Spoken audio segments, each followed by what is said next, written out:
Pitch Perfect is a 2012 teen comedy film from director Jason Moore in his feature film debut.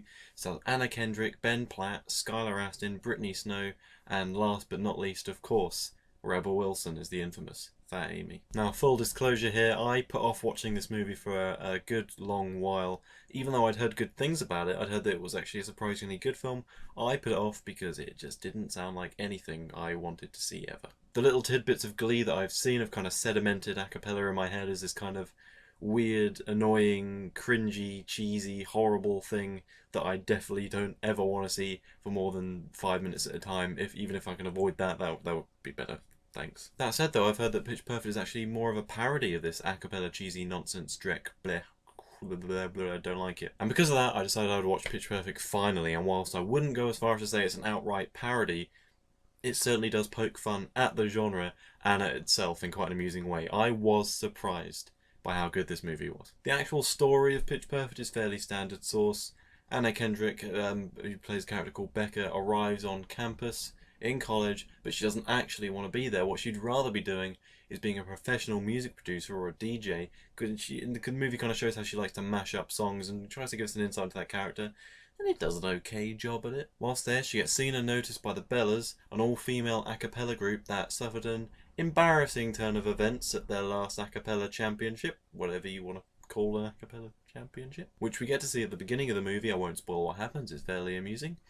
And of course, over the course of it, we realise that Anna Kendrick, as Becca, is actually quite good at a cappella. She gets swept into the team and she has to balance being a Bella and her DJ internship up against each other. Yeah, it's fairly standard, but it does do a good job of getting us into this cast of characters, which are very amusing. Nearly every character in this movie is funny. I enjoyed watching them, whether they were likeable or not.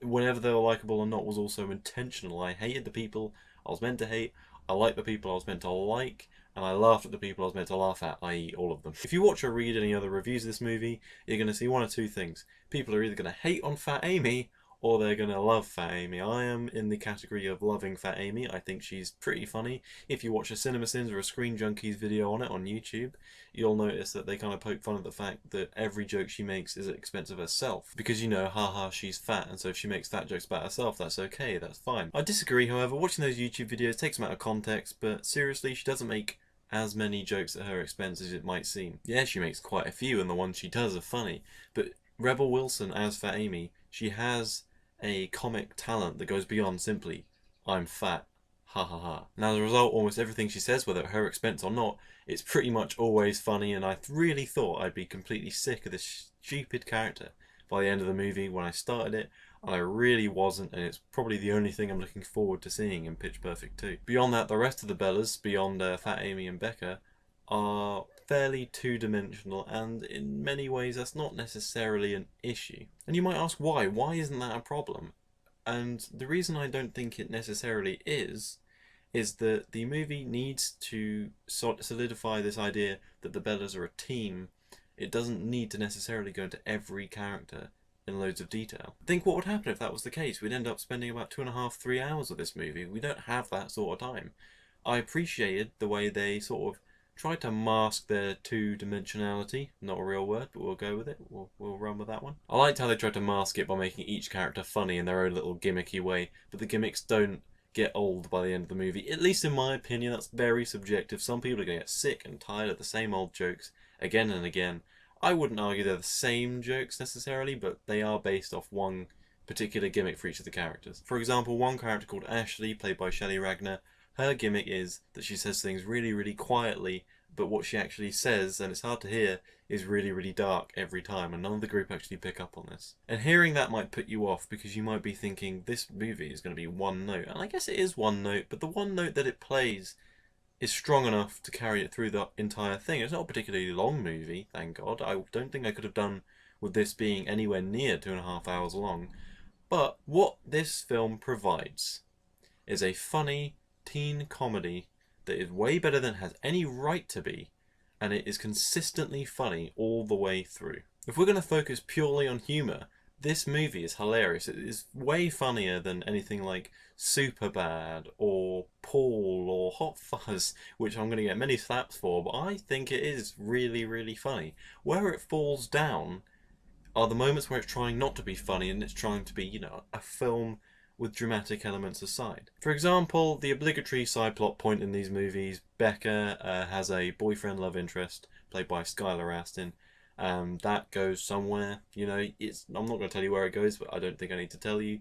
It's kind of boring. It's only competent, and that's it. Also, another one is the one I mentioned about Becca wanting to be a music producer, not actually wanting to be in college. In this movie, it was kind of dropped, and it felt a little amiss. But in general, though, outside of the really funny moments, this movie isn't that great. I'm not saying it's bad by any stretch. It is just outside of these really funny moments, which are really, really good, this film can sometimes be only merely competent at what it does. For example, there's this one gag where somewhere in the movie someone looks at two characters in the Bellas and goes, "Are you even here? What?" and like makes a joke about how they haven't been in the movie much. Like, because in the movie you look at these characters and you're like, hang on, are they really part of this group? And then they say it and you're like, oh, okay, they are making fun of themselves. And I really do kind of enjoy that self-referential humour. I do love that self-awareness that the movie kind of exudes at some points. Obviously, people have called it a parody. I wouldn't go as far to say it is a parody because it indulges itself too much in the tropes of a cappella, but also it realises it's doing that and kind of pokes fun.